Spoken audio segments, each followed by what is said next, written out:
అందరికీ నమస్కారం. ఈరోజు మనం తెలుసుకోబోయే కథ సుబ్రహ్మణ్యేశ్వర స్వామి జన్మరహస్యం. భక్తులారా, ఈరోజు మనం వినబోయే కథ దేవలోకానికి అద్భుతంగా అనిపించే దైవగాథ. శివపార్వతుల కుమారుడు, దేవసేనాధిపతి, ధైర్యం, బలానికి ప్రతిరూపమైన సుబ్రహ్మణ్యేశ్వర స్వామి జన్మరహస్యం. పూర్వం దేవలోకంలో శాంతి, ధర్మం పరిపాలిస్తున్నాయి. అయితే దేవతపస్సుతో బ్రహ్మదేవుని వరం పొందిన అసురుడు తారకాసురుడు శివుని కుమారుడు తప్ప నన్నెవరూ చంపలేరు అన్న వరంతో లోకాలను భయంతో వణికించాడు. ఇంద్రుడు, వరుణుడు, సూర్యుడు ఎవరూ అతని ఎదుట నిలబడలేకపోయారు.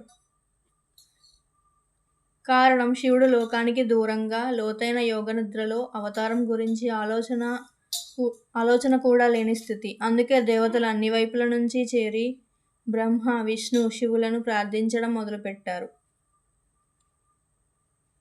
పార్వతీదేవి శివుడిని సంపూర్ణంగా పొందాలనే తపస్సు చేస్తున్నారు. ఆమె తపస్సు వలన విశ్వంలో శక్తి పెరిగింది. దేవతలు పార్వతిని శివుడితో కలపగలిగితే మాత్రమే శివపుత్రుడు అవతరించి ప్రపంచాన్ని రక్షించగలడని గ్రహించారు. అందుకే కామదేవుణ్ణి పంపించారు, శివుడు ధ్యానానికి ఆటంకం కలిగించాలని. కానీ శివుడు భయంకరమైన జ్వాలలు కామదేవుని దహనం చేశాయి. అలా జరిగినప్పటికీ పార్వతీదేవి భక్తి, దేవతల ప్రార్థనలు కొనసాగుతూనే ఉన్నాయి. చివరికి శివుడు ధ్యానం విరమించి పార్వతిని అంగీకరించాడు. అదే ప్రపంచానికి వెలుగు.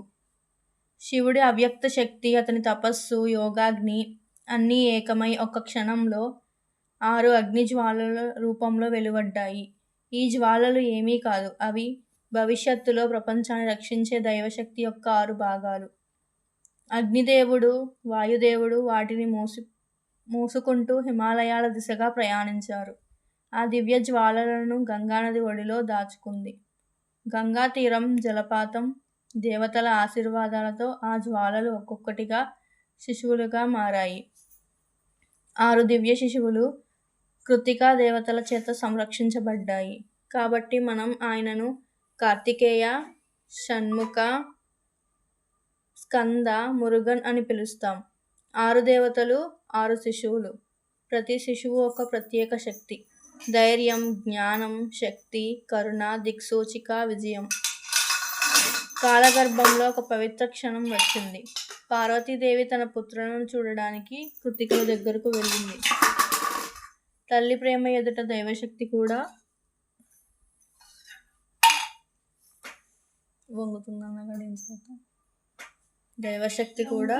లొంగుతుంది.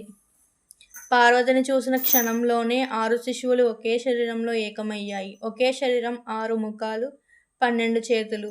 దేవలోకంలో ప్రకాశించే నక్షత్రం. అదే సుబ్రహ్మణ్య స్వామి జననం. ఆ క్షణాన్ని ఋషులు ఇలా వర్ణించారు: శివతేజస్సు, పార్వతీ కరుణ, కృత్తికల ప్రేమ అన్నీ కూడిన రూపమే సుబ్రహ్మణ్యుడు. కొన్ని రోజుల్లోనే ఆయన దివ్య శక్తి ప్రపంచానికి తెలిసిపోయింది. దేవతలు ఆయనను దేవసేనాధిపతిగా, అంటే దేవసైన్యాల సర్వాధికారిగా నియమించారు.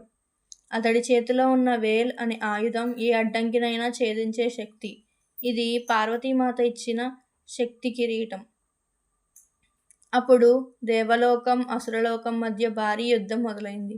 దేవతలు ఎన్నో యుగాలుగా అనుభవించిన బాధను అతడు చూసి చిరునవ్వు చిందించాడు. చిన్న వయసులోనే తారకాసురుడిని ఎదిరించి ఘోర యుద్ధం చేశాడు. అంతిమంగా వేల్ శక్తితో తారకాసురుడిని సంహరించాడు. దేవలోకంలో పూలవర్షం కురిసింది. దేవతలు సంతోషంతో అతనికి సుబ్రహ్మణ్య అనే నామం పెట్టారు.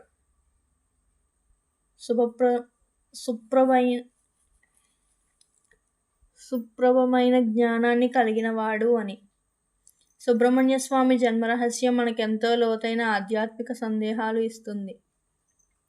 మొదటిది, ధర్మాన్ని రక్షించడమే దైవ అవతారం యొక్క ఉద్దేశం. ధర్మం ప్రమాదంలో పడితే దైవశక్తి కొత్త రూపంలో వస్తుంది. 2, ధైర్యం, భయాన్ని జయించే ఆయుధం. స్వామి సంపూర్ణ ధైర్యానికి ప్రతిరూపం.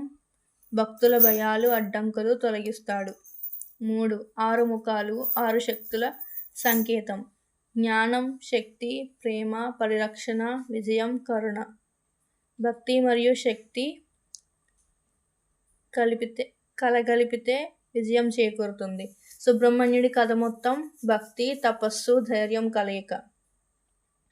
ఓం సుబ్రహ్మణ్యాయ నమః అని పఠిస్తే మనలోని నిస్పృహ, భయాలు, అడ్డంకులు వేల్ లాంటి శక్తితో తొలగిపోతాయని స్కందపురాణం చెబుతుంది.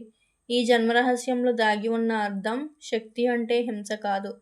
శక్తి అంటే ధర్మాన్ని కాపాడటం, ధైర్యంగా నిలబడటం, అడ్డంకులను జయించడం. సుబ్రహ్మణ్య స్వామి ఆశీస్సులు మీ జీవితాల్లో ధైర్యం, శక్తి, విజయంగా ఎల్లప్పుడూ ప్రసరించాలని కోరుకుంటూ ఓం షణ్ముఖాయ నమః. ఓం సుబ్రహ్మణ్యాయ నమః.